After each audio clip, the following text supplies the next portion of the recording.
Sin duda, hacer este vídeo ha sido uno de los motivos principales para abrirme un canal de YouTube y hoy, ese día canónico, ha llegado. Si me sigues de hace algún tiempo ya sabrás que estoy totalmente mal de la cabeza con Golden Sun y si me acabas de conocer, pues bueno, pues también lo sabes ya. Con respecto a la biología original, estamos hablando de juegos, especialmente el primero, que he terminado varias decenas de veces sin exagerar. Es literalmente la saga que me descubrió la narración en los videojuegos, gracias a un guión que, honestamente y sin ser nada rompedor a día de hoy, en su momento sí que introducía cosas muy interesantes, como por ejemplo... Vale, antes de pronunciar lo que voy a pronunciar, déjame advertirte. Voy a reventar, fusilar, destrozar, destripar todo y absolutamente todo el guión principal e historias secundarias sobre los dos primeros juegos de la saga, que a su vez tienen bastante relación con la tercera entrega, por lo que si no los has jugado o estás en ello y no los has terminado, prefiero que los juegues y vengas a ver este vídeo cuando te los acabes. Vale, una vez aclarado esto, ¿por dónde iba? Ah, sí. Iba diciendo que sin ser nada rompedor a día de hoy, en su momento sí que introducía cosas muy interesantes, como por ejemplo, una narrativa muy particular que provoca que el jugador se pregunte cosas. A mí me gusta llamarla nada es lo que parece. Y es que si en el primer juego se nos encomienda la misión de evitar que los faros elementales sean encendidos y al final del mismo se nos hace ver que hemos fracasado en nuestra misión, en el segundo controlamos al grupo de los que aparentemente eran los malos del primero, o al menos lo que queda de ellos. Y este cambio, tanto de enfoque como de cartucho, enfrentó algunos obstáculos, siendo algunos mejor resueltos que otros, pero derivando en ciertos problemas de cohesión y pequeños agujeros de guión que, si bien en una partida normal el jugador seguramente ni se percate, cuando exploras hasta el último píxel de cada juego una y otra vez, como he hecho yo, sí que se enciende alguna bombillita, por lo que hoy aquí mi misión es, tras haber jugado de cabo a rabo los dos primeros juegos sin haberme dejado una sola línea de diálogo sin leer por el camino, traeros todo lo que me ha llamado la atención por resultarme inconexo o imposible según la lógica del propio mundo de Weyard. Y os aviso que voy a sobreanalizar todo hasta límites absurdos, pero creo que esta es precisamente la gracia de hacer este vídeo. Eso sí, aquí voy a hablar solo y exclusivamente de aspectos inconexos o agujeros de guión, llamadlo como queráis, de la biología original, porque la tercera entrega, Oscuro Amanecer, introdujo cambios mucho más profundos, que de abarcarlos aquí, el vídeo duraría varias horas, por lo que de momento vamos a dejarla a un lado y si le dais amor a este vídeo, tal vez me plantee hacer lo mismo con ella. Y por supuesto, esto es una carta de amor a la saga, no un ataque, así que no quiero que nadie se ofenda o se piense que estoy criticándola, porque es literalmente la saga de videojuegos que más ha marcado mi vida, así que una vez aclarado todo, ¡allí vamos! Voy a intentar hacerlo todo en estricto orden cronológico, aunque en ciertos momentos tendré que hablar del futuro del pasado, ya lo iréis viendo, pero empezando por el principio de todo... El origen de la tormenta. Cuando comenzamos nuestra primera partida al primer juego de la franquicia, nos encontramos durmiendo, como si fuese esto un The Legend of Zelda. En pocos segundos, Dora, la madre de Hans, el protagonista de este primer juego, saca a su hijo de la cama apresuradamente en medio de una gran tormenta mañanera en la aldea de Tale, que está situada a los pies del monte Aleph. Al parecer, esta tormenta ha provocado que una gran roca se desprenda de la montaña y hay dos curanderos del templo y dos aldeanos, llamémosle rasos, que están usando sinergia para tratar de detener la roca mientras el resto de aldeanos se ponen a salvo. Esto todos lo sabemos, es literalmente el prólogo del juego, pero ¿qué o quién ha provocado esta terrible tormenta y este fatídico desprendimiento? Si seguimos jugando hasta que cae la roca y tenemos nuestro primer encontronazo contra Saturos y Menardi, nos enteraremos sin querer de que ellos son los responsables de la tormenta y de la caída de la roca como consecuencia de la misma. Siempre me ha hecho mucha gracia que se refieran a la roca en mayúsculas, como si fuese algo más especial que un simple pedrusco gigante. Pero bueno, aparte de eso, el hecho de que fuesen Saturos y Menardi junto a un número indeterminado de compañeros / secuaces que han muerto entre el momento en el que cayeron en la trampa el Templo Sone y la caída de la roca es ya algo problemático de por sí. Y llevamos con suerte 15 minutos de juego. Me explico. Los taleanos son una gente muy cerrada, que recela de los extranjeros, y los tiene siempre en el punto de mira. De hecho, sin ir más lejos, en la entrada del pueblo hay tremenda valla infranqueable, lo cual hace que, si nos ponemos en modo pintor austriaco intentando aplicar la lógica del juego, haría que fuese imposible que Saturos, Menardi y quienes quiera que fuesen sus acompañantes hubiesen entrado y salido de Tale, y menos aún al Templo Sone, que encima suele tener un curandero haciendo guardia para evitar que se cuelen curiosos. Evidentemente, el desempeño del trabajo de este curandero es más que cuestionable, puesto que nosotros mismos tendremos que colarnos en el templo aprovechándonos cuando esté de espaldas. Y aunque obviemos la valla de la entrada, ¿cómo han hecho para llegar al corazón del Templo Sone pasando desapercibidos de todos los aldeanos? ¿Dando saltos? Vale, seguramente lo hiciesen con nocturnidad y alevosía, puesto que la tormenta se ha desatado a primeras horas de la mañana, lo que anularía mi punto, pero hay algo más. Dos hechos muy concretos que pasan muy desapercibidos, pero que aplicando la mera lógica del juego, hacen que aquí haya una situación complicada de explicar por parte de los desarrolladores. Os he advertido de que iba a sobreanalizar mecánicas y situaciones, y aquí viene ese primer sobreanálisis. Al poco de entrar al Templo Sone, nos encontraremos con una trifurcación tras un pequeño estanque, tras el cual, en cada uno de los 3 caminos que hay, de izquierda a derecha, hay un camino sin salida, un cofre con una joya pequeña y el relieve de una cabeza de un minotauro. Lo que tenemos que hacer aquí es agarrar la joya pequeña del camino central y colocarla en el minotauro de la derecha, lo que abrirá un pasadizo en el camino de la izquierda. Y esta tontería es tremendamente problemática a nivel argumental, y para colmo, es una mecánica que se vuelve a utilizar poco más adelante en el templo, en la sala de las 6 estatuas. No, en serio, paraos a pensarlo. Si el grupo encabezado por Saturos y Menardi consiguió llegar a la sala del puzzle de las estatuas del Templo Sone, donde está el famoso botón del que habla Menardi en el prólogo, obligatoriamente han tenido que resolver los 2 puzzles de las joyas pequeñas y las cabezas de Minotauro, y si los han resuelto, ¿cómo han vuelto las joyas pequeñas a los cofres? Dudo que hayan vuelto ya solas, pero aún más dudo que ellos, en mitad de la tormenta y de la caída de la roca, se parasen a dejarlo todo como estaba, teniendo en cuenta que la cosa se puso fea y murió un número indeterminado de acompañantes de Saturos y Menardi. Por tanto, lo único que nos quedaría sería que el sumo curandero y o alguno de los curanderos a su cargo hubiesen entrado a comprobar el interior del templo tras oír lo que Hans y Gareth contaron a sus familias sobre los 2 desconocidos que les dejaron fuera de combate. O tal vez el sabio, por aquello de que es un ser casi omnipotente y podemos echarle la culpa de mucho de estos agujeros de guión. Pero es que esto seguiría sin tener sentido. Si fueron los curanderos o el sumo curandero, sería una temeridad dejarlo todo como estaba, casi como dando la bienvenida a que algo así volviera a suceder, como efectivamente ocurre tras el prólogo. Lo sensato habría sido poner a buen recaudo estas joyas, blindando así el acceso al templo ante los intrusos, salvo que llegase alguien que conociese la sinergia de estallar o algo así. Y si fue el sabio, tampoco tendría mucho sentido, puesto que se supone que su misión es proteger el secreto de las estrellas elementales y evitar que los faros sean encendidos, por lo que, para mí, es una incongruencia difícil de explicar si somos fieles a la lógica del juego, a no ser que se nos esté escapando algo. ¿Acaso estamos ante un acto de psicología inversa del sabio para que realmente sí se encendiesen los faros porque tiene el poder de la clarividencia y... Madre mía, estamos con el prólogo aún y ya estamos así. ¿Pero quién va a editar esto? En fin, si a vosotros se os ocurre una teoría mejor de cómo accedieron los proxianos al Templo Sone, dejádmela en comentarios, porque a mí me va a explotar la cabeza y nos queda aún un montón de vídeo por delante, ¿eh? El lado oscuro de Kraden. Una vez superado el prólogo, pasan los 3 años y toca reunirse con Kraden, personaje que, si os soy sincero, siempre me ha parecido que bajo esa apariencia de abuelo entrañable se esconde un señor bastante más siniestro, manipulador e incluso chantajista de lo que su aspecto nos dice a primera vista. Pero volviendo a lo que estábamos hablando, sabemos que Kraden fue enviado por Babi en un momento indeterminado del pasado de la aldea de Tale, para estudiar y tratar en última instancia de encontrar la roca de los sabios, que se dice que otorga la vida eterna.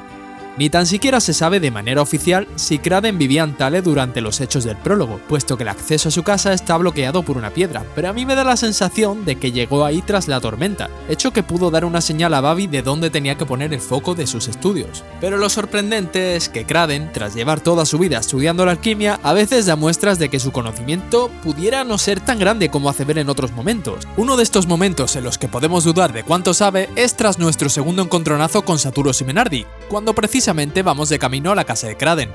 Cuando nos encontramos con los proxianos al oeste de Tale, precisamente vienen de hacerle una visita al erudito, y cuando nos acercamos a él, está hablando consigo mismo, preguntándose que cómo es posible que las estrellas elementales pongan en marcha la alquimia, que es algo que ni tan siquiera él sabía. ¿Pero qué coño lleva estudiando este viejo durante 80 años? Es difícil saber, por no decir imposible, qué estudios ha hecho Kraden, bajo qué condiciones y cuán fiables eran los documentos o manuscritos a los que tuvo acceso, pero es cuanto menos extraño que unos proxianos sepan con exactitud que hay 3 faros elementales más aparte del que está al norte de su aldea, es decir, el de Marte. Que estos faros se pueden encender con algo llamado estrella elemental y que estas estrellas elementales se esconden en lo más profundo del Templo Sone. Si esto es algo que ni tan siquiera conocen los taleanos, supuestos guardianes del Templo Sone. Sin embargo, lo más extraño de todo esto es que, pese a ignorar el uso que se le puede dar a las estrellas elementales, tiene 4 bolsas tejidas en mitril preparadas en su escritorio, como si tuviera previsto recurrir a ellas en cualquier momento y las tuviese listas para llevárselas. Además, exactamente 4. De hecho, el propio Kraden admite que las había preparado para una ocasión como esta, por lo que, o bien miente, cosa que no tendría sentido, puesto que cuando dice que ignora todo el tema de las estrellas y los faros está hablando consigo mismo, o bien es un pequeño cabo suelto que les quedó a los guionistas, pero la verdad es que me resulta bastante interesante. A mí siempre me ha gustado pensar que se debe a que, como os he dicho, Kraden es un personaje con luces y sombras, incluso diría más sombras que luces. ¿Qué es un adepto? Vamos a detenernos un momento a reflexionar sobre qué son los adeptos, porque es una herramienta sorpresa que nos ayudará más tarde. En principio, el concepto de adepto parece estar bastante claro, y se refiere a toda aquella persona capaz de usar sinergia. El problema es que ni el propio juego parece tener claro lo que es un adepto. Vamos a ignorar aquí todo el lore de los Genei y los Exati que fue incluido en Oscuro Amanecer, y vamos a quedarnos con lo que nos dan los dos primeros juegos. Aparentemente, los únicos que parecen conocer de antemano el término adepto en los dos primeros juegos son los Taleanos, los Proxianos, los Lemurios, Alex, Hama, Lord Hamet, Lady Layana y... ¡un aldeano completamente random en Billy Bean! Esto podemos comprobarlo cuando conocemos a Babi en la cueva de Altamilla, que si bien reconoce haber usado sinergia, no sabe lo que es un adepto, pese a haber estado en Lemuria, donde sí que se conoce el término de adepto. En esta misma secuencia, además, Gareth llega a la conclusión de que solo los adeptos pueden usar sinergia. Esto resulta extremadamente curioso, especialmente viniendo de parte de Gareth, puesto que en la cima del Faro de Mercurio, tras derrotar a Saturos, Mia le pregunta al Proxiano si su poder proviene de la psinergia, y Gareth nos pregunta si Mia es una adepta. Si respondemos que sí, nos pregunta que por qué no se lo hemos contado antes si lo sabíamos. Pues mira, tampoco hace falta ser un genio. La aldea de los adeptos. Pero si hay un asunto con el que el juego es ambiguo a más no poder, es con los aldeanos de Thale, así en general.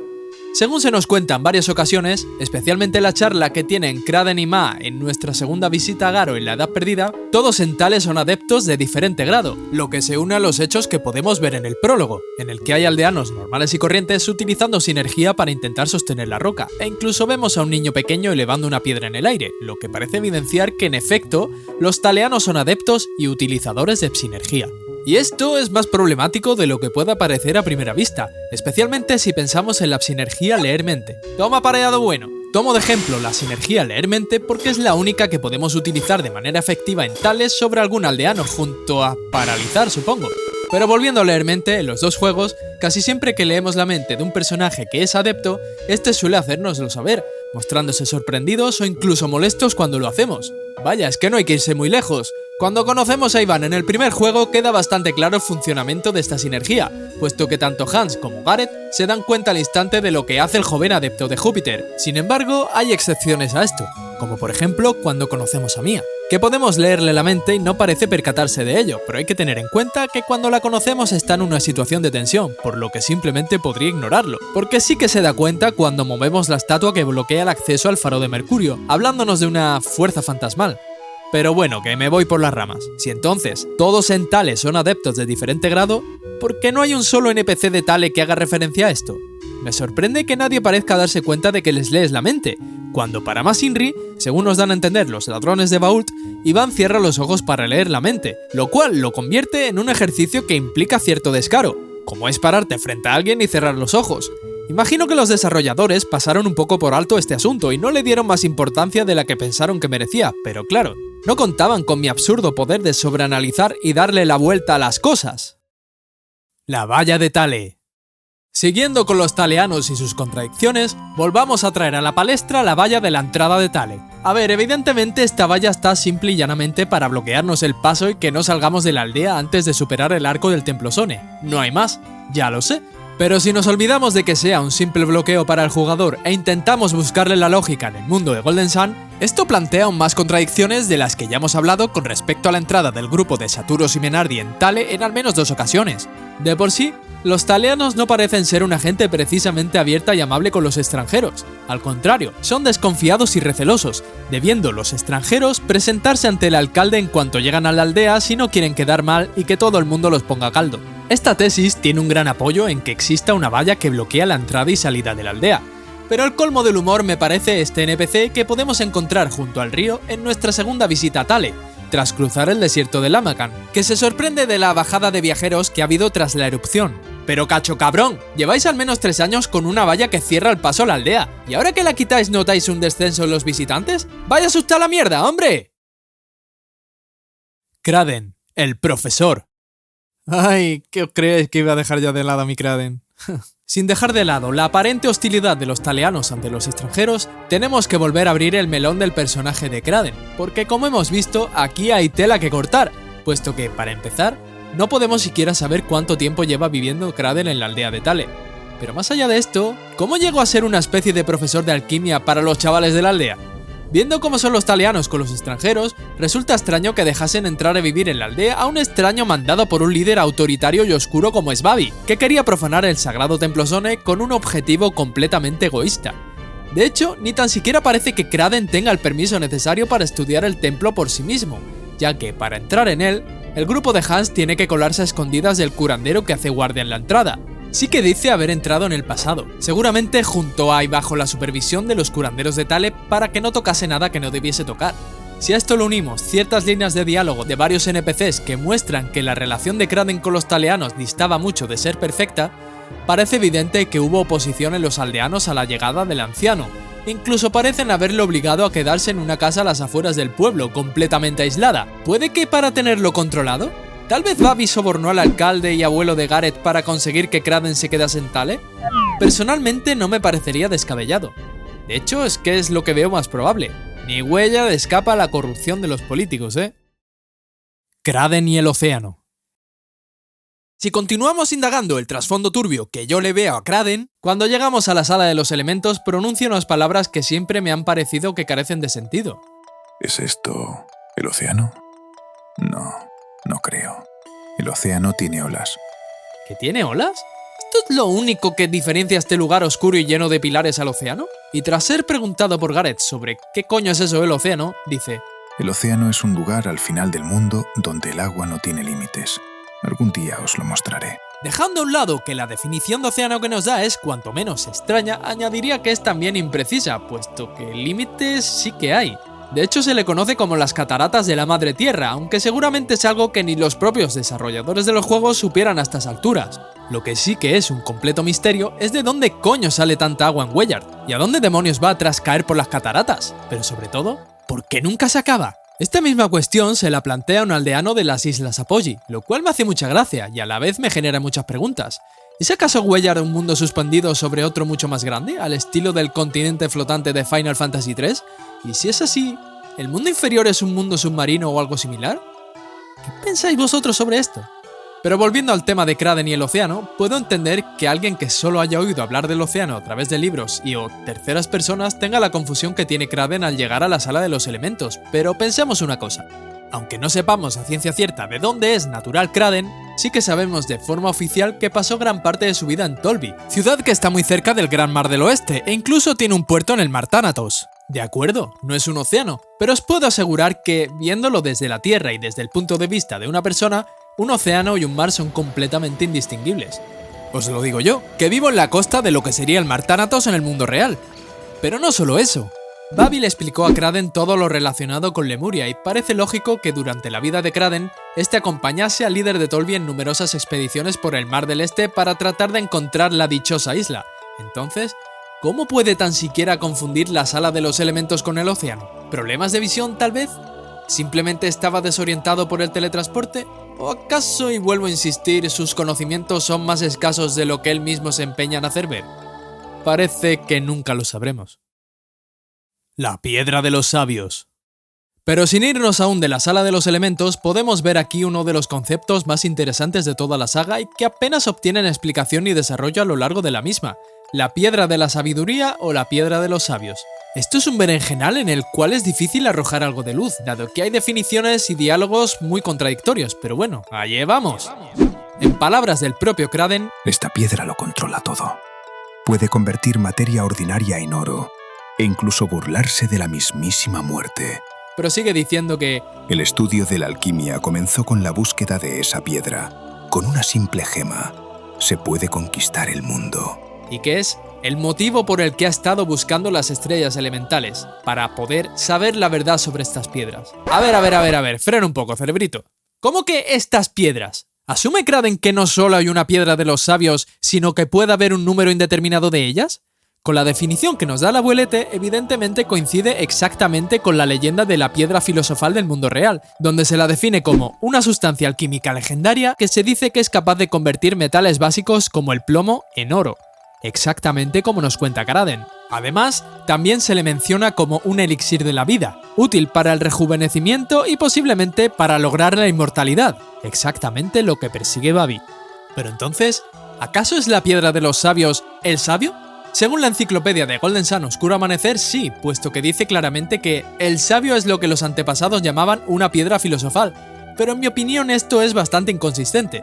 Por sus nombres en japonés, el sabio y piedra de la sabiduría o piedra filosofal respectivamente, el primer juego los trata como entidades distintas, sin dejarlo claro en absoluto. Pero como convenientemente he decidido ignorar todo lo que respecta a Golden Sun Oscuro Amanecer, permitidme que divague. ¿Tal vez los conocimientos de Kraden sobre el asunto están errados? Que se sepa, sabio solo hay uno y sí, probablemente sea capaz de transformar materia ordinaria en oro, y seguramente que su vida sea infinita, pero ¿por qué iba el sabio a trabajar para un vulgar humano para darle el poder? Ya se ve que el sabio es un ser con, aparentemente, motivaciones, objetivos y métodos propios, a no ser, claro, que sea un simple vasallo de una entidad desconocida aún mayor que le controla. Pero ni siquiera quiere ayudar a los guerreros de Thale a salvar Weyard, planeta por el que se supone que vela, de su desaparición más que evidente. De hecho, en primer lugar engaña a Hans y Gareth y a los Thaleanos para tratar de evitar el encendido de los faros, y luego, en el faro de Marte, intenta asesinarlos con la excusa de ponerlos a prueba, por lo que, ¿para qué iba a darle vida ilimitada, oro o el mismo mundo a ningún simple humano, de los cuales además deja claro que desconfía? La naturaleza supuestamente independiente del sabio es lo que más me hace dudar de que este y la piedra filosofal sean lo mismo, por mucho que digan en Oscuro Amanecer que de hecho son lo mismo. No me parece coherente que en el lore de Weyard se refieran al sabio como a una simple gema, al mismo tiempo que en la versión japonesa, el sabio es mencionado no simplemente como el guardián de Thale, sino como una deidad, siendo una figura religiosa, en la línea de lo que podemos ver precisamente en Oscuro Amanecer. La verdad es que sería increíble que desarrollasen este lore mucho más en algún remake o futura entrega. ¿Quién sabe? La estrella de Marte y la erupción del monte Aleph. Ya mismo termino con la sala de los elementos, pero permitidme un último baile aquí. Una de las situaciones que más me enfadaba de pequeño en estos juegos es todo lo que ocurre en la sala de los elementos tras recoger la estrella de Júpiter. Ya sabéis, primero agarramos la de Venus, en segundo lugar la de Mercurio, y en tercero la de Júpiter, momento en el que aparecen Saturos, Menardi, Félix y Alex. Este último llega en último lugar y se teletransporta a los morros de Gareth para arrebatarle las 3 estrellas elementales que tienen su poder. Este pedazo de cabrón parece poder teletransportarse a cortas distancias a voluntad, y aunque desconocemos el gasto sinérgico que le supone, parece poder hacerlo al menos un par de veces seguidas sin mayores problemas. Entonces, ¿por qué coño no va él mismo a por la estrella de Marte en lugar de obligar a Hans y Gareth a que la recojan por él? Acabaría antes y evitaría un posible conflicto, aunque creo que tenía las de ganar. Pero sin embargo, lo peor viene cuando se desata la erupción. ¿Por qué a nadie se le ocurre recolocar la estrella en su sitio a ver si así se frena? A mi parecer es de una lógica aplastante. Si quitarla de su sitio ha desatado la erupción, tal vez recolocarla la pare. De hecho, sería el momento perfecto para que Alex aprovechase la ocasión y fuera a arrebatársela a Hans y Gareth aprovechando sus poderes de teletransporte. Y sobre lo de quedarse todo el mundo de cháchara como si nada ya es el colmo de los colmos. Hans y Gareth tampoco están tan lejos del centro. ¿Por qué no intentan volver? Lo peor que podría pasarles es que se cayesen, supongo, pero mejor eso que esperar pasivamente a morir achicharrados por la lava, ¿no? Destrucción predestinada. Como bien sabréis, el primer Golden Sun tiene un final malo alternativo al cual podemos acceder tras superar el arco del Templo Sona y llegar al Templo de Thale. En él, el sumo curandero nos preguntará si aceptamos la responsabilidad del destino del mundo. Si nos negamos y nos vamos del templo, saldrá un mensaje que nos dirá lo siguiente. Y así, el mundo se dirigió a su destrucción predestinada, pudiendo cargar de nuevo la partida para reconsiderar nuestra decisión, pero quizás no hayáis pensado en la terrible paradoja que suponen estas palabras. ¿A qué se refiere el juego con lo de el mundo se dirigió a su destrucción predestinada? ¿Haber evitado el encendido de los faros, cosa que no podemos evitar? ¿O precisamente encenderlos, que es justo lo contrario de lo que nos ordena el sabio? ¿Tal vez el mundo acaba congelado por solo conseguir encender los faros de Mercurio, Venus y Júpiter? En caso de que no hubiesen salido de viaje Hans y Gareth, ¿no habrían vuelto Saturos y Menardi a Thale para intentar buscar de nuevo la estrella de Marte? Para pensar, señores. Laurel miente. Golden Sun, como buen JRPG que es un videojuego cuya jugabilidad consta de 2 grandes mecánicas, la exploración por el mundo y los combates, en este caso por turnos. En este sentido, la grandísima mayoría de combates que entablaremos en la saga serán contra monstruos, y en muy pocos casos serán contra enemigos humanos, que quedarán reducidos a unos encuentros muy puntuales, concretamente los ladrones de Bault, los bandoleros del fuerte de Lumpa, los 3 rivales del Coloso, Saturos, Menardi, los rufianes del inicio de la Edad Perdida, Brix y los navegantes, Moapa y los 2 caballeros, Agato y Karst y los asesinos, presentes en las montañas de Kibombo, y los matadores, la versión más poderosa de los asesinos presentes en el mapamundi en diversas zonas del Gran Mar del Oeste. Como podéis ver, los enemigos humanos son muy escasos, y el grueso de los enemigos contra los que tendremos que combatir serán monstruos, pero ¿de dónde salen estos monstruos? ¿Sustituyen tal vez a los animales al estilo de lo que ocurre en Pokémon? Pues el juego nos da pistas contradictorias sobre esto. Por un lado, a lo largo de ambos juegos, mientras exploramos nos encontraremos con diversas especies de animales: perros, gatos, caballos, gaviotas, vacas, ovejas, gallinas, loros, pingüinos y tortugas, al menos en lo que se refiere al mapeado general. Pero en batalla también tendremos que combatir con enemigos que a priori parecen animales normales, como por ejemplo osos y gaviotas. ¿Pero son realmente animales normales y corrientes que simplemente son agresivos? Veámoslo. Los 2 ejemplos más claros que se me ocurren para averiguarlo son el oso pardo, llamado en inglés Mauler, que significa devastador, y la gaviota, llamada en inglés Seabird, literalmente ave marina. Es curioso que en inglés no se llamen literalmente oso y gaviota como en español, cuando tanto en diseño como en su forma de actuar en los combates no parecen tener nada que les haga diferir de un oso o gaviota reales, ni tan siquiera el uso de sinergias. Por lo que a mi juicio estos son claramente animales normales. Agresivos, sí, pero normales. Quiero decir, los osos son unos hijos de puta en el mundo real, unos bichos enormes que te pueden hacer polvo, a no ser que seas Bear Grylls y los asustes dándole puñetazos a un barril, pero no suele ser lo normal. ¿Y de las gaviotas? ¿Qué podemos decir de las gaviotas? Probablemente sean una de las razas de pajarracos más agresivas de cuantas pueblan nuestro planeta, así que puedo creerme perfectamente que me ataquen mientras voy en barco. Pero ¿qué hay de todo lo demás? Plantearse esta cuestión es más problemático de lo que parece, puesto que si nos atenemos a lo que podemos leer al respecto en el propio juego de personajes importantes, la conversación con Tret y Laurel tras darle el agua milagrosa al primero es en la que más claro se habla de ello. Laurel nos dice: debéis de haber luchado contra muchos monstruos hasta llegar hasta aquí. A lo que Gareth responde: esos monstruos posiblemente fueran animales que fueron... Y Tret le interrumpe con un: antes eran puros de corazón. Esas gemas han traído mucha maldad a este mundo. Culpando de la transformación de los animales en monstruos a las piedras sinérgicas que cayeron del cielo tras la erupción del Monte Aleph. Entonces la propia Laurel, tras usar sus poderes, lo confirma instantes después. Es verdad. Los animales se han convertido en monstruos. Pero entonces, ¿qué hay de los monstruos del prólogo y los que hay en el Templo Sone antes de la erupción? Los monstruos que podemos encontrar en el prólogo, 3 años antes de la erupción del Monte Aleph, son el murciélago, el bicho o alimaña por su nombre en inglés, y la seta salvaje. Si esta última no apareciese en el prólogo, podríamos aceptar que el murciélago y el bicho puedan llegar a pasar por animales reales, pero la seta salvaje desmonta toda la teoría, como también lo harían la babosa, porque es gigante, y la aparición, que es un fantasma y ambos aparecen en el Templo Sone.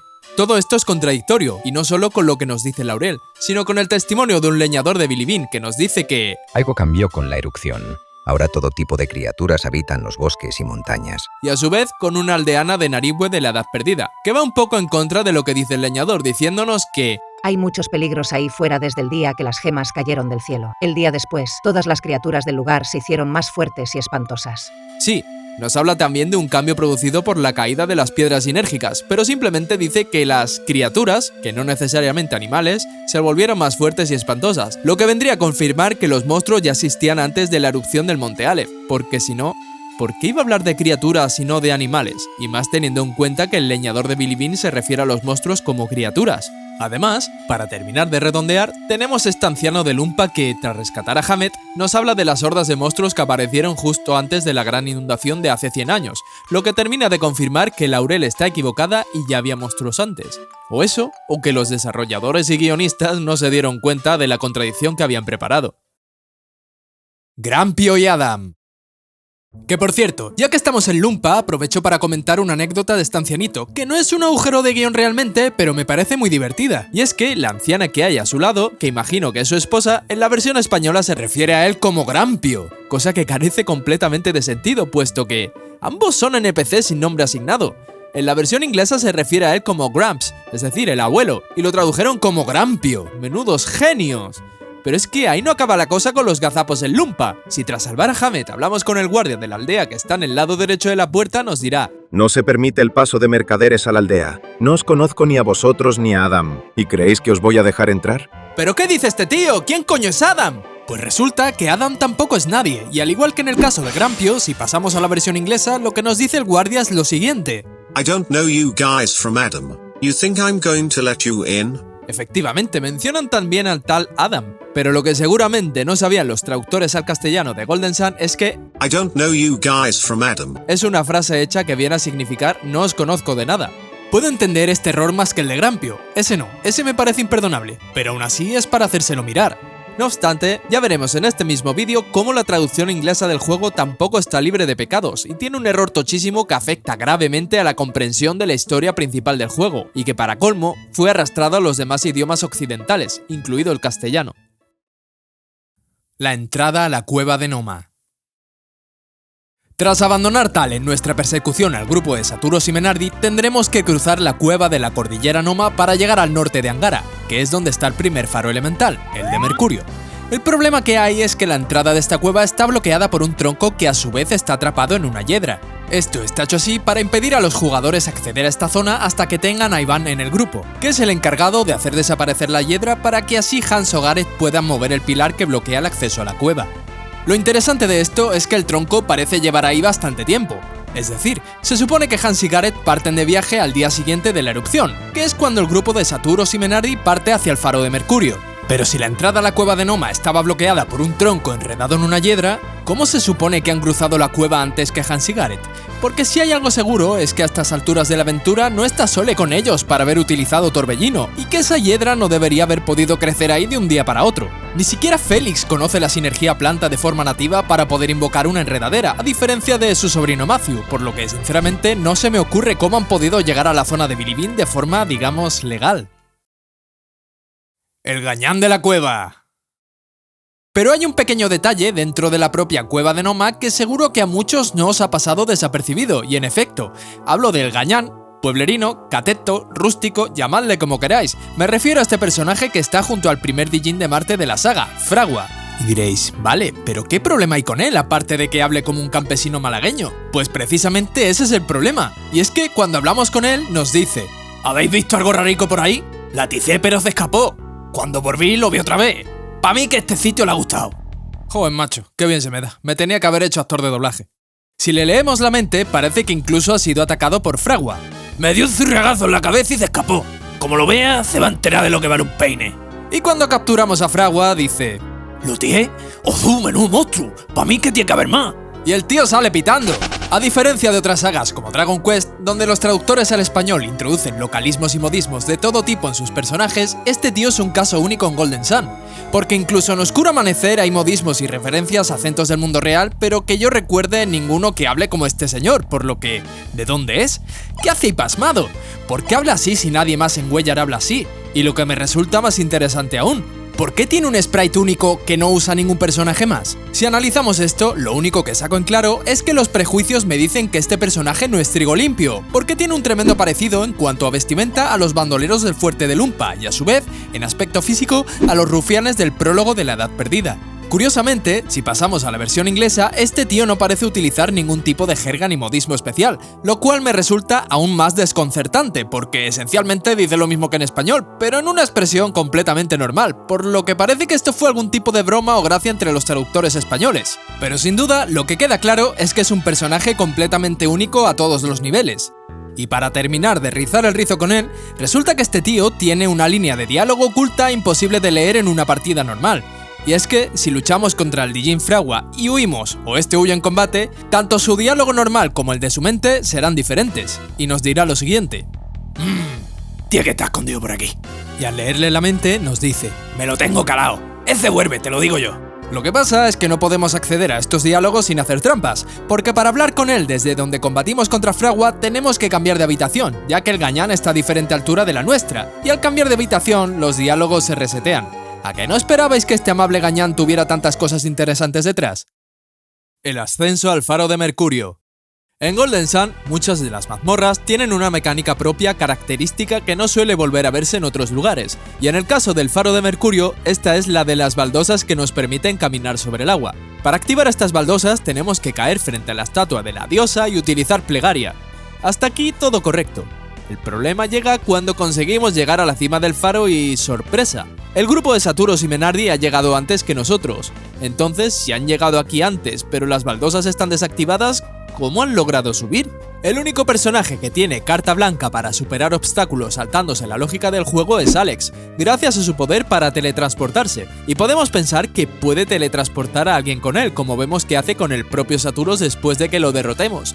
Pero a ver, seamos serios, es inviable que superasen todo el faro así, teniendo en cuenta que su grupo son nada más y nada menos que 6 personas. A no ser que llevase encima un cargamento de cristales, y eso explique por qué no se suelen encontrar a la venta. No obstante, eso no explicaría cómo han llegado a la cima del faro antes que el grupo de Hans, e incluso les ha dado tiempo a encenderlo, porque para llegar a la cima del faro de Mercurio hay que invertir la cascada que custodia la diosa del arco iris, y por algún motivo la cascada no está invertida cuando llegamos nosotros. Las ropas de adepto. Como hemos visto hace un rato en este vídeo, según los datos difusos que nos dan los juegos, adepto es aquel capaz de utilizar sinergia. Pero entonces, ¿por qué hay un tipo de ropa común, es decir, no es un artefacto, llamado ropas de adepto?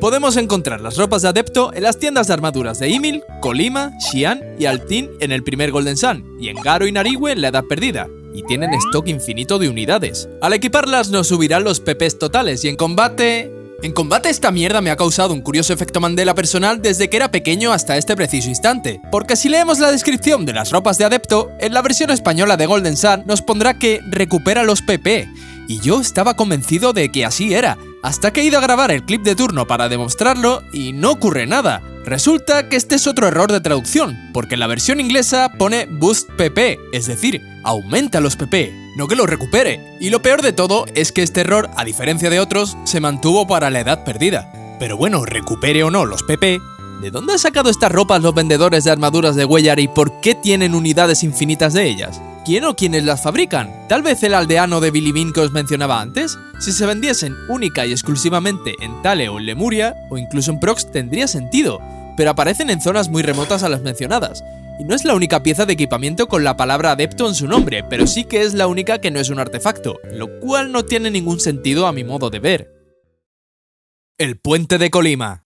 En nuestra persecución al grupo de Saturos y Menardi, tras liberar a Colima de la maldición de Tret, podremos cruzar por fin el puente de Colima, que estaba cerrado a cal y canto, y el operario que lo activaba era presa de la maldición que lo convertía en árbol.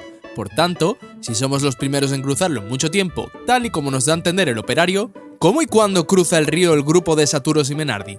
Según nos da a entender Niumpa en el templo Fuchin, ellos han pasado por la zona antes que nosotros, y esto se puede corroborar con una aldeana de Bilibin que tras liberar a Colima de la maldición y antes de que abramos el puente de Colima, nos dice que el grupo de Saturos ya ha cruzado el río, mientras que al llegar al templo Fuchin, este tío se muestra sorprendido y alegre de que por fin haya reabierto el puente. Por tanto, si queremos buscarle el sentido a esto, tendremos que recurrir de nuevo al Alex comodín del teletransporte, supongo. El bosque de Mogal. Donde sí que no hay Alex comodín que valga es en el bosque de Mogal. Como sabréis, este bosque es una de esas mazmorras con mecánicas únicas que comentaba antes. En este caso, lo suyo es que pasemos por el templo Fuchin y consigamos la sinergia fuerza, para luego utilizarle los troncos del bosque para que los monos nos indiquen el camino a seguir. Y digo que es lo suyo porque realmente podemos superar el bosque a fuerza de ensayo y error, o simplemente si somos unos fricazos y no sabemos el camino de memoria. No digo que sea mi caso. Quienes no deberían de conocer el camino de antemano son los miembros del grupo de Saturos y Menardi, y si no han parado en el templo Fuchin a superar la prueba, ¿cómo se supone que han cruzado? ¿A fuerza de ensayo y error? No parece lo más rápido ni lo más práctico, pero es que no se me ocurre otra manera, y me sorprendería mucho que Saturos, Menardi o Alex conocieran la sinergia fuerza. La inundación de Altin. Nada más llegar al Altin, vemos que la aldea minera está completamente inundada, con casas sumergidas varios metros bajo lo que parece ser agua, pero que realmente es líquido escupido por monstruos gárgola que no son otra cosa que estatuas que han cobrado vida al recibir el impacto de una piedra sinérgica. Sin embargo, hay un NPC que nos advierte de esta situación mucho antes, y se trata de un personaje no controlable en el palacio de Lord McCoy, que nos advierte de que las cosas se presentan mal al sur de la cordillera Noma, justo donde está Altin, y añade que acechan unas nubes muy negras. Si vas en esa dirección, prepárate para la lluvia. Es curioso porque sí, la aldea está inundada, pero no por la lluvia precisamente. La profecía de Lord Hammett.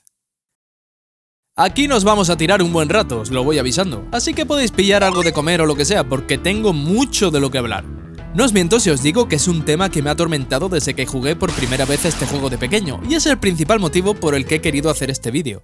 A nuestra llegada a Kalai, conoceremos a Lady Lyanna, esposa de Lord Hammett, con la que tendremos una larga conversación sobre el paradero de su marido y ciertos detalles de su pasado y del de Iván, que incluso él mismo desconoce. Concretamente, nos habla de una profecía que dice lo siguiente. 3 años después de la terrible tormenta que sacudió el monte Aleph, Iván debe partir en un viaje con guerreros de Thale.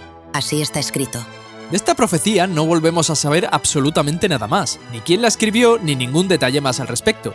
Lo que sí nos cuenta Lyanna es que varios años antes de que Lord Hammett fundase la ciudad de Kalai, en uno de sus viajes, estaba en peligro de muerte en la zona más alejada del mundo, al sudoeste.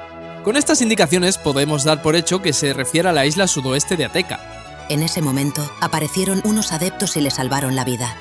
Estaba inconsciente. Se despertó en la aldea de estos adeptos. Esta aldea es la aldea natal de Iván, concretamente Middir, y aquí empiezan las cosas a ponerse raras. Uno de estos aldeanos adeptos, concretamente la madre de Iván, le encasqueta al mercader su bebé, es decir, a Iván, y junto a él le entrega el bastón chamán y unos doblones de oro. Además, de premio, le aconsejaron comprar seda en Xi'an para venderla en Tolbi, inaugurando así la ruta de la seda. Pero esto no tiene demasiado sentido. ¿Unos adeptos de una aldea solitaria de un continente lejano dando consejos mercantiles a un mercader para vender seda en el otro extremo del mundo? De acuerdo, era un mercader novato, pero era un mercader. Tal vez la madre de Iván también tuviese el poder de su hija Hama de prever el futuro, pero si tan seguro tenían el éxito de ese negocio los adeptos de Middir, ¿por qué no estaban explotando ellos mismos ese negocio? Es como saber de antemano qué número va a salir en la lotería y no aprovecharlo. Y más cuando se supone que la madre de Iván entregó a su hijo para que viviese una vida mejor. Si con una vida mejor se refería a ser el sirviente de un mercader novato, parece que debían vivir como mínimo de una forma muy humilde. Tal vez los motivos se inclinasen más por algo ético o cultural, pero bueno, esto era solo un pequeño apunte que quería hacer. El turrón aquí es el puto bastón chamán de los cojones. Si os soy sincero, para mí la mayor decepción de la saga Golden Sun es todo el lore desaprovechado y fatal contado del bastón chamán, porque ¿tanto hype y expectativas para que, entre comillas, solo sirva para conseguir levitar? Vais a ver a lo que me refiero con que es algo que está fatal contado, pero primero recapitulemos. Según nos cuentan Moapa y sus dos caballeros en la versión española de La Edad Perdida, el bastón chamán fue un regalo que hizo Yegelos, el héroe de la aldea de Middir, a Hoabna, el héroe de la aldea chamán. Esto sucede en un pasado indeterminado, aparentemente bastante remoto, seguramente justo tras el sellado de la alquimia. Moapa prosigue diciendo que cuando Yegelos le entregó el bastón chamán a Hoabna, este asumió una gran responsabilidad. Prometió cuidar el tesoro sagrado de Middir, el jade elevador. Cuando el bastón chamán vuelva a nosotros, es decir, a la aldea chamán, tendremos que darle el jade elevador a su portador. Hoabna pasó el jade elevador de generación en generación para su cuidado. Debemos entregárselo a los descendientes de Yegelos. Esta no es la mejor explicación del mundo, pero es la que nos da la Edad Perdida, y es la única que tenemos. Y si me preguntan, no tiene ningún tipo de sentido. En resumidas cuentas, lo que nos dice Moapa es que los middirenses, o mejor dicho, sus ancestros, los anemos, tenían un artefacto llamado jade elevador, que provee a su portador de una psinergia llamada levitar, que básicamente sirve para adentrarse en el faro de Júpiter. Esto de por sí ya acarrea un grandísimo problema de coherencia argumental, pero os hablaré de ello más tarde en este vídeo. Sigamos por ahora con el jade elevador y el bastón chamán. Moapa nos dice que Yegelos, de Middir, le entregó a Hoabna, de la aldea chamán, el bastón chamán. Si es que esto tiene siquiera algún tipo de sentido. No, no lo tiene. ¿Cómo va a recibir el de la aldea chamán un bastón chamán de alguien que no es de la aldea chamán? Es como si voy a ver a mi familia de Murcia y le regalo un llavero que pone Murcia. Me dirían, Acho, tú eres tonto, tráeme algo típico de tu pueblo. Pero lo peor de todo es que, según esta historia, también debió entregarles el jade elevador, presumiblemente tras el sellado de la alquimia, con el fin de custodiar en un lugar seguro y remoto la pieza clave para acceder al faro de Júpiter. Esto no se nos dice, pero si era un tesoro middirense y lo tienen los chamanes, alguien se lo tuvo que llevar a los chamanes, ¿no? Porque lo que no tendría ningún sentido es que los chamanes se lo robasen a los middirenses y de premio, estos obsequiasen a los chamanes con un bastón. Amén de que, según nos cuentan los aldeanos y Moapa, tras la batalla, Yegelos y Hoabna se hicieron grandes amigos. Es evidente que aquí nos faltan una o varias piezas del puzzle que son muy importantes. Si según Moapa, Yeguelos de Mithdir se lo dio a los chamanes, ¿por qué pelotas unos 15 años antes de los acontecimientos del primer juego este bastón lo tenían los mithdirenses? Concretamente los adeptos que salvaron a Hamed, siendo encima uno de ellos la madre de Iván. A su vez, los mithdirenses parecen haber olvidado la mera existencia del jade elevador, solo quedando en la mente colectiva el recuerdo de que los anemos podían volar, y que de alguna forma el bastón chamán es necesario para encender el faro de Júpiter. De este conocimiento parcial parecen ser conscientes Saturos y Menardi, que ordenan a Félix arrebatar el bastón chamán al grupo de Hans. De hecho, no me parece descabellado pensar que, en primera instancia, los ladrones de baúl se lo robaran a Hamed por encargo de Saturos y Menardi. ¿Por qué iban a querer sino un cacho madera a esos pringaos? Yo, en mi eterno delirio, como seguía sin encontrar coherente el relato de Moapa, porque lo lógico sería que un objeto llamado bastón chamán, que se considera el tesoro de la aldea chamán, sea originario de la aldea chamán y no que lo trajese un extranjero, lo primero que pensé fue en un error de traducción, así que fui a buscar a la versión inglesa y alemana, que para mi sorpresa dicen exactamente lo mismo que la española, así que no me quedó otra opción que acudir a la versión japonesa de la Edad Perdida y traducir esta secuencia. Y efectivamente, aquí se encuentra el origen de la confusión. En la versión japonesa, Moapa dice exactamente lo que llevaba tantos años sospechando que debería decir. El bastón chamán de Navajo, nombre japonés de Oabna, es un bastón que le fue entregado hace mucho tiempo al héroe de Giana. Nombre japonés de Mithdir, su nombre era Yegros, que es el nombre japonés de Yeguelos. Se dice que el bastón chamán deberá ser intercambiado por el tesoro de Giana que Navajo custodiaba. Y el tesoro es, evidentemente, el jade elevador. Esa es la leyenda que rodea a este bastón. El resto de la conversación prosigue de manera muy similar a las occidentales, por lo que parece evidente que hubo una confusión a la hora de traducir el juego, seguramente a la versión inglesa, que fue la que se utilizó como base para traducir el juego a las demás lenguas occidentales, que hace que el relato de Moapa carezca completamente de sentido. Y aunque lamentablemente no tengo ni pajolera idea de japonés, he hecho mis pesquisas junto a un amigo que sabe mucho. Un saludo, Gemini. Y al parecer el error radica justo aquí, en la partícula ni.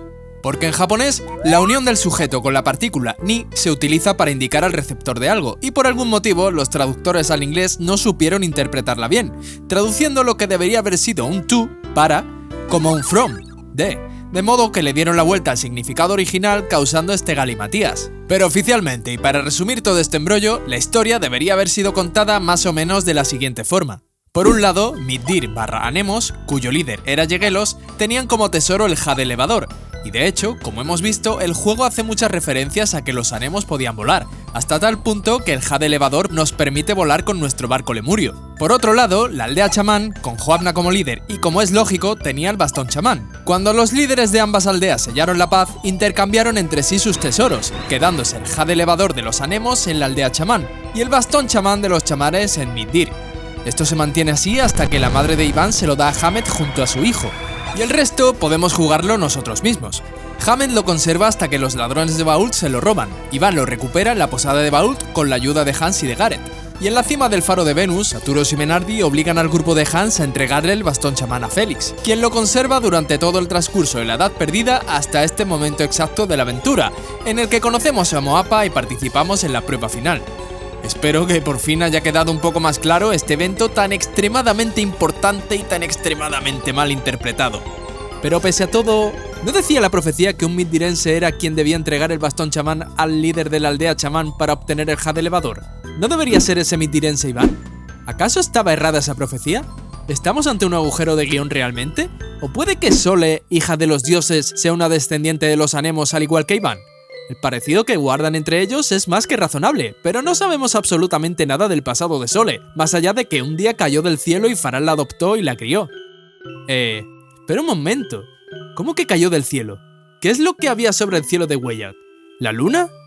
¡Por supuesto! La profecía realmente se cumple, puesto que Sole cayó del cielo, desde la ciudad flotante de los anemos, lo que unido a sus poderes de Júpiter, la convierte con total seguridad en un anemo de pleno derecho, igual que Iván. Y por este tipo de cosas me enamoré de esta saga. El origen de Kalai. Volviendo a la conversación que el grupo de Hans tiene con Lady Lyanna mientras Lord Hamed está secuestrado en Lumpa, esta nos dice que su marido fundó la ciudad de Kalai tras su encuentro con los adeptos de Mithdir, es decir, tras recibir a Iván de manos de su madre. Por lo tanto, teniendo en cuenta que Iván tiene 15 años durante el transcurso de los dos primeros juegos, ¿cuánto ha pasado desde que Lord Hamed fundase Kalai? ¿Unos 14 años tal vez? ¿Tiene siquiera sentido el concepto de fundar una ciudad de la nada? Porque en Kalai vive mucha gente, ancianos incluidos, lo cual tampoco tiene demasiado sentido, ya que sí. Puede que hayan sido mercaderes que se mudasen a Kalai y fuesen ya mayores cuando lo hicieron, pero tampoco tendría lógica que todos los habitantes de una ciudad, la segunda más grande del juego para más Inri y una de las más grandes de Weir, sean mercaderes. Sin embargo, tanto lo que dice la llana como algunos habitantes de Kalai entra en conflicto con lo que nos dice la mente de uno de los curanderos que hay en la entrada del Templo de los Anemos, que está recordando que... Me dijeron que Hamet fue a una aldea llamada Kalai y que le fue bastante bien. Dando a entender que no fundó nada y que simplemente se fue a vivir allí. El río de lava de Thale y la fisura de Angara. Tras llegar a la zona de Kalai después de haber atravesado el desierto del Lamakan, el puente sur de Bault, que fue destruido por la erupción del monte Alep, estará arreglado, permitiéndonos volver a visitar Thale y Bault. Bueno, y también el resto de localizaciones, pero las únicas en las que hay algo nuevo por hacer son Thale, Bault y evidentemente Lumpa. En esta segunda visita a Thale y Bault podremos ver que todos los NPCs tienen diálogos nuevos, ahora que se han adaptado a su nueva normalidad tras la erupción del monte Alep, y algunos nos cuentan cosas realmente curiosas. Por ejemplo, el vendedor de almas de Bault y dos aldeanos de Thale nos hablan de que al otro lado del monte Aleph hay un terrible río de lava, y por su parte, el vendedor de armaduras de Bault y un par de aldeanos más en Thale nos dicen que el continente de Angara tiene una fisura que está provocando que se parta en dos. Estas dos supuestas situaciones no vuelven a ser mencionadas en el juego ni en la Edad Perdida, y si usamos trucos para salir de los límites del mapa podremos comprobar que no es cierto. Pero una cosa que sí llama mucho la atención es que hay lo que parece ser un continente al oeste de Angara, que puede verse especialmente desde la zona de Tolvi, donde aparece el Dijin aleatorio de Mercurio Granizo. Tal vez esta era la tierra que se iba a corresponder con Hesperia, pero para la segunda entrega decidieran separarlas más para darle más amplitud al mapa mundi. Una gran decisión, si me preguntan a mí. Gareth y el océano. No, os prometo que no me estoy repitiendo. Bueno, vale, pero solo un poco. Al llegar al muelle de Kalai, Gareth inmediatamente señala que este es el océano del que hablaba Kraden, refiriéndose al mar Thanatos, puesto que para él es idéntico a como se lo describió el Vegete en la Sala de los Elementos, como ya hemos visto anteriormente en este vídeo. Además, cuando se entera de que el Thanatos no es un océano, sino que es un mar, añade que algún día le gustaría ver un océano de verdad, una afirmación que si nos paramos a pensar un poco no tiene ningún tipo de sentido, puesto que ha recorrido toda la zona del mar del este de Angara cuando pasó por las zonas de Ymil y Colima. De hecho, el faro de Mercurio está situado en una península en pleno mar del este, así que no tiene ningún sentido, más allá de hacerle ese guiño al jugador. Guiño que vuelve a repetirse tras recibir el orbe negro de manos de Yodem. Curiosamente, tras decir el grupo de Hans que han mirado hacia el océano y han visto una zona con niebla que sospechan que es Lemuria, tras lo que Gareth dice: por fin vamos a ver el océano. Se ve que el pobre se ha ido tapando los ojos cada vez que lo tenía delante. La medicina de Babi. Babi es el líder de Tolvi, un anciano de más de 100 años que ha logrado tal longevidad gracias a una medicina roja que trajo de Lemuria. Hasta aquí todo en orden, supongo, pero ¿su mejor idea para preservar esa medicina, de la cual depende su vida, es esconderla en lo más profundo de una cueva, en palabras de los soldados de Tolvi, maligna y repleta de monstruos agresivos? ¿Alguien de su poder no puede simplemente mandar construir una sala secreta en su palacio a la que él y solo él tenga acceso? O sea, entiendo que de joven, o al menos recién vuelto de Lemuria tras la gran inundación, usase la cueva de Altamilla para esconderla, puesto que esto sería lo mejor que se le ocurriría para ocultarla en primer momento, pero ¿no es una insensatez no haber hecho un lugar secreto y seguro en su propio palacio, y más habiendo tenido tantos años y recursos para ello? El ascenso al faro de Venus. Este es de los agujeros de guión más problemáticos de la biología, porque, del mismo modo que ha ocurrido con el faro de Mercurio, el ascenso del grupo de Saturos y Menardi al faro de Venus es aparentemente imposible. De hecho, mucho más imposible, porque aquí no nos sirve el Alex comodín, al menos teniendo en cuenta que los aldeanos que hay en la puerta de entrada a las ruinas de Venus dicen explícitamente que el grupo de Saturos y Menardi abrió la puerta y la cruzó.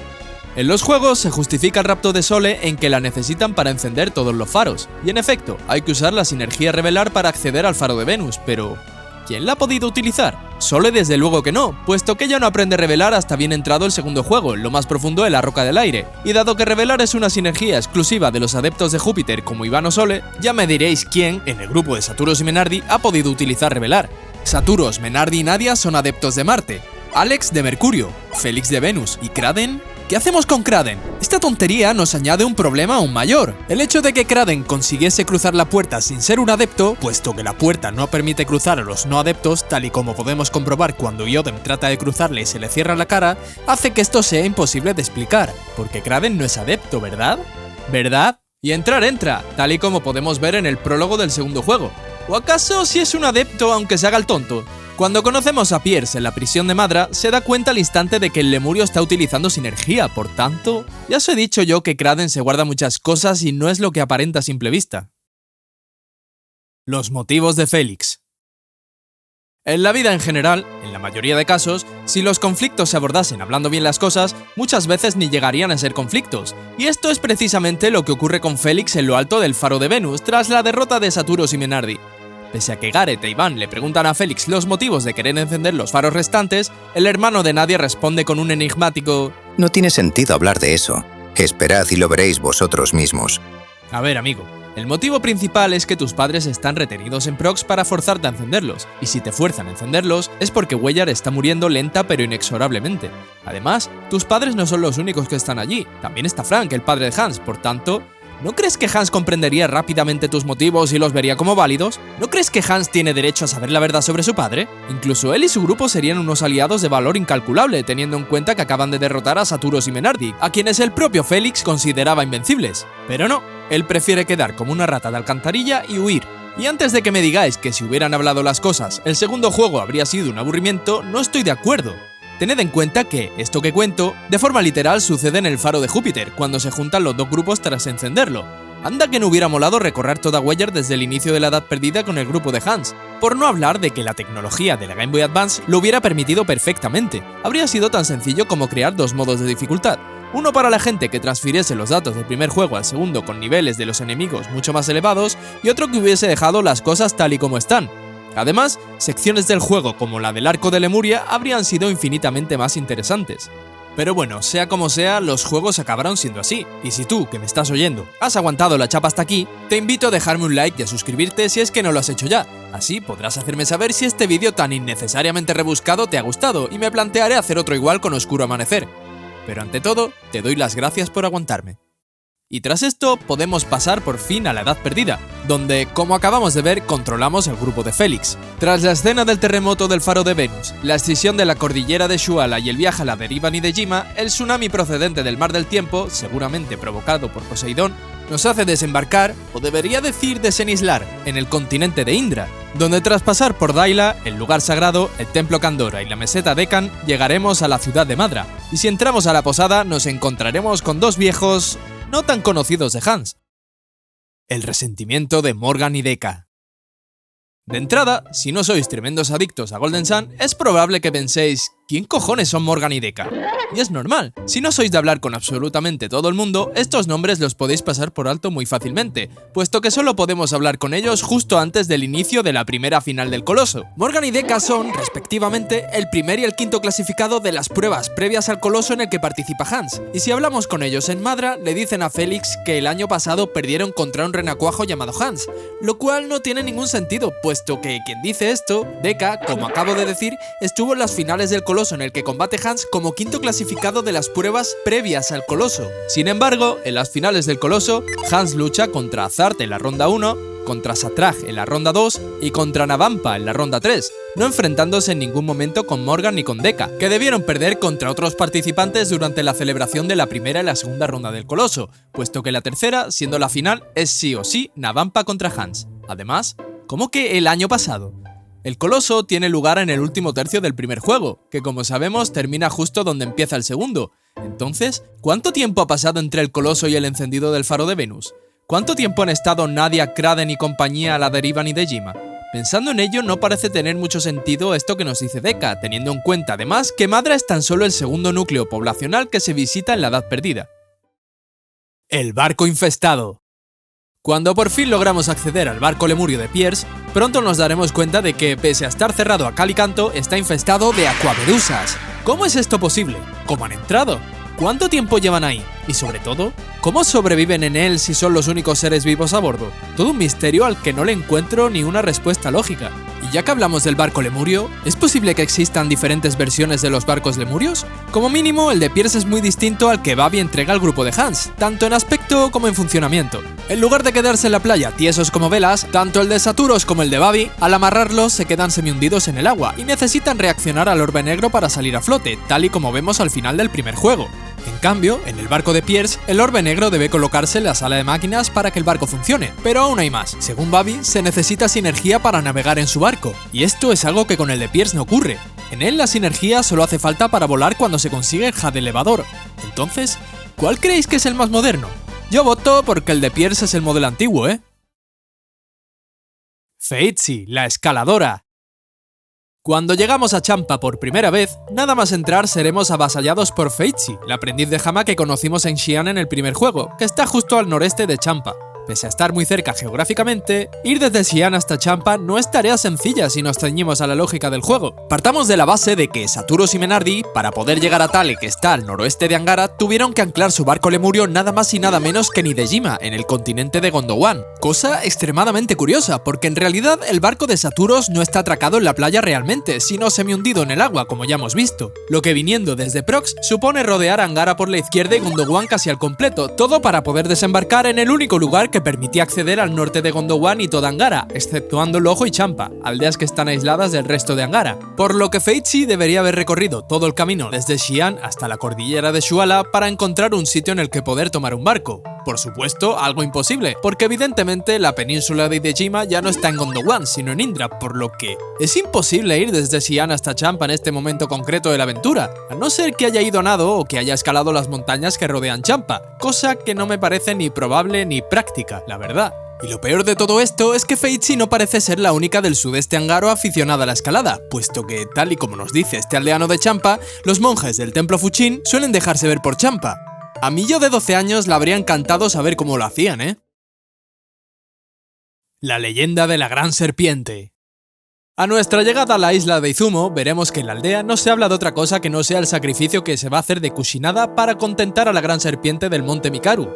Se supone que la gran serpiente en realidad es un dragón, y además es el guardián de Izumo y del monte Mikaru, también conocido como la roca de la madre tierra, pero si es un guardián, ¿cómo es posible que amenace la aldea de Izumo? ¿Y en base a qué dicen los aldeanos que deben sacrificar a una jovencita cada año para, según ellos, contentar a la serpiente? Que se sepa, la serpiente no habla ni exige nada, simplemente hace sus cosas de gran serpiente, supongo. Evidentemente, estos acontecimientos que podemos ver en Izumo se basan casi al pie de la letra en la leyenda japonesa de Yamata no Orochi, uno de los mitos japoneses más famosos dentro y fuera de Japón, pero tal y como lo representan en la Edad Perdida, nunca me ha parecido que tenga demasiado sentido, sinceramente.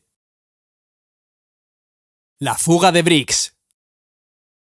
Tras conseguir la sinergia estallar y utilizarla en el mástil del barco de Alafra, Brix y sus secuaces se fugan de la prisión de dicha ciudad. Sin embargo, a mí no me queda claro cómo consigue escapar. Por un lado, parece evidente que hacen un túnel tras la caja de madera que hay al fondo de la prisión, que comunica con la cueva de Alafra, y esto se hace evidente cuando tras su ida podemos acceder a zonas anteriormente inaccesibles. Sin embargo, el guardia de la prisión nos dice que Chaucha, la mujer de Brix, robó la llave de la celda.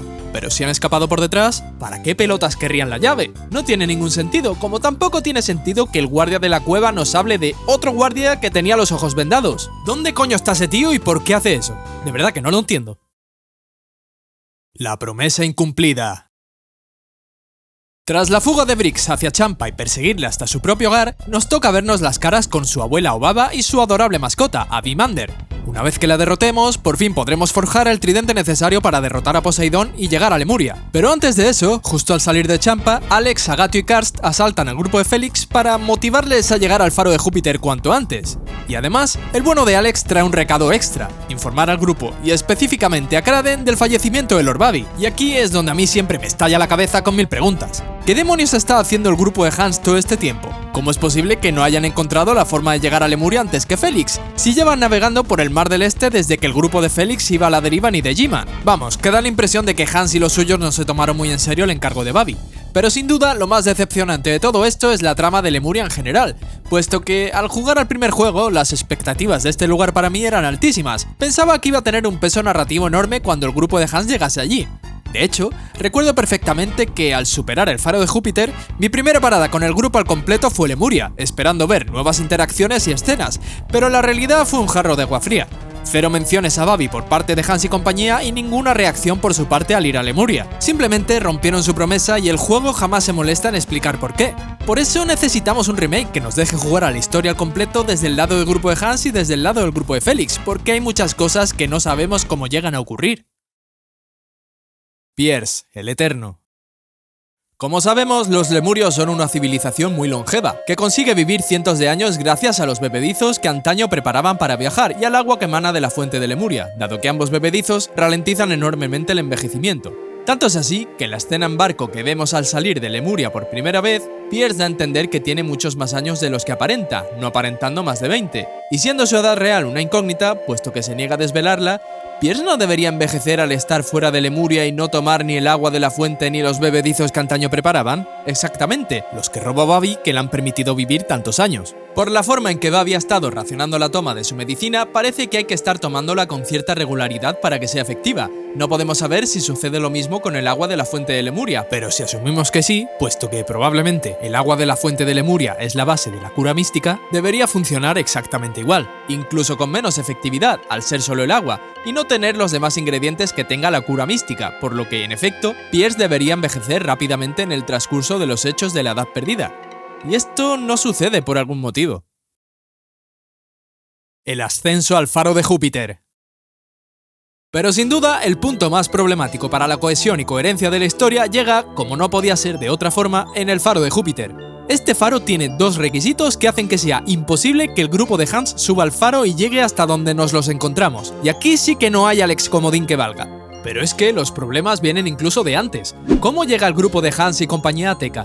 ¿Y el grupo de Agatio, Karst y Alex? Porque ellos sí que pueden progresar en el faro ayudados por la habilidad de teletransporte de Alex, pero de alguna forma habrán tenido que llegar a Teca. Y es que el único punto en el que podrían haber desembarcado es en la ensenada de Ateca, y evidentemente ahí el único barco que hay es el nuestro. No está ni el de Bobby que llevan Hans y compañía, ni ningún otro. Y esa es otra. ¿Qué ha pasado con el barco lemurio de Bobby? ¿Acaso se ha hundido y han llegado a Teca nado o rescatados por alguien? ¿O acaso se lo ha llevado Alex y por eso no volvemos a saber nada más de él hasta los créditos? Son las únicas dos hipótesis que se me ocurren para buscarle un poco de sentido a esto, que sí que es salvable. Pero lo que no es salvable de ninguna manera es el acceso y ascenso del grupo de Hans al faro de Júpiter. Y aquí entran en juego los dos requisitos que os mencionaba hace un momento.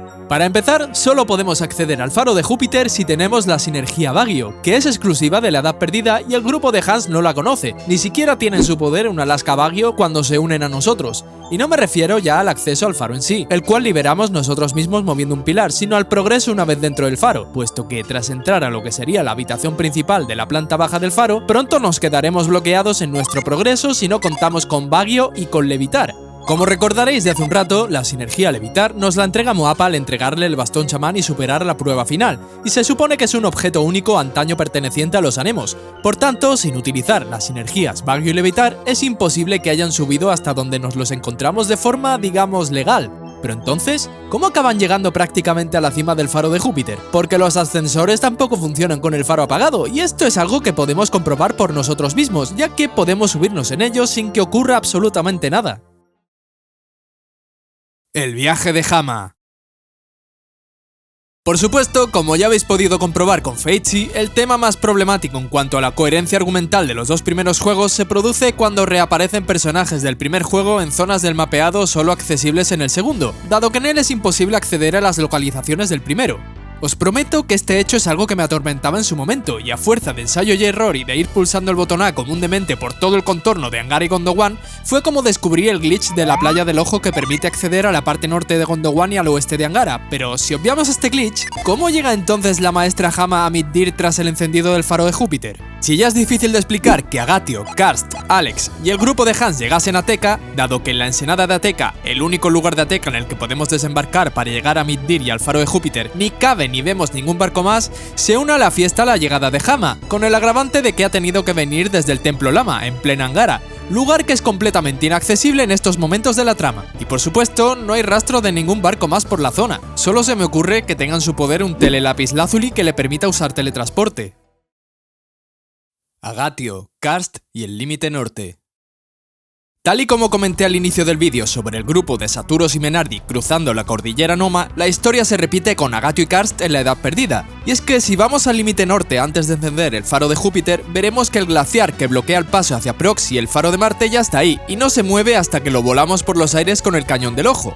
El problema es que Agatio y Karst salen hacia el faro de Marte en cuanto se enciende el faro de Júpiter, y de hecho llegan mucho antes que nosotros. Entonces, ¿cómo cruzan el límite norte? ¿Acaso ellos también destruyeron el glaciar y este se regeneró por el frío provocado por el faro de Júpiter? Es la única teoría medio lógica que se me ocurre, porque esta vez Alex no viaja con ellos, lo que hace que explicar su regreso a casa sea todavía más complicado, dado que no hay nadie que pueda teletransportarles. El regreso a Thale. No podía terminar este vídeo sin hacer una mención a esto. Como hemos visto analizando los viajes de Fates y Hama, durante la Edad Perdida queda más que claro que es imposible revisitar el mapeado del primer juego, al menos sin aprovecharnos de cierto glitch. Muy convenientemente, Angara y el norte de Gondowan solo tenían una playa a la cual desembarcar, que era Hidejima, como ya hemos visto en el caso de Fatesy. Pero como sabemos, acaba incrustada en Indra tras el encendido del faro de Venus. Entonces, ¿cómo pudo llegar Alex desde el faro de Júpiter hasta el monte Aleph para estar allí justo a punto para el ascenso del Sol Dorado?